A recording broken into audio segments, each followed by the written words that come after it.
నువ్వు దేవుడికి విలువ ఇస్తే విలువైన వ్యక్తిగా ఉంటావు. ఈ విషయాన్ని నేను మర్చిపోవద్దండి. మనం ఈ లోకంలో అనేక సార్లు అనేక మంది మనకి విలువ ఇవ్వాలి.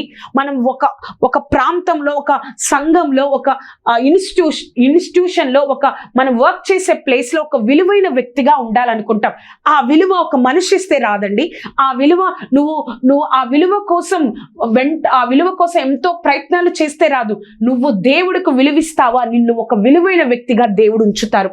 వారు జ్ఞానులు మనం అనుకుంటా ఉంటాం అనేకమైన స్కిట్లో కానీ అనేకమైన డ్రామాల్లో కానీ యేసుక్రీస్తు పుట్టిన వెంటనే జ్ఞానులు వచ్చేసారని. కానీ యేసయ్య బెత్లెహేములో పుట్టారు, కానీ జ్ఞానులు వచ్చింది యెరూషలేములో.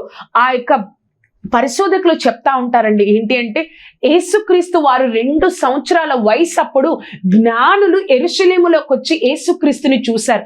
2 సంవత్సరాలు, 1 సంవత్సరము వారు ఆ నక్షత్ర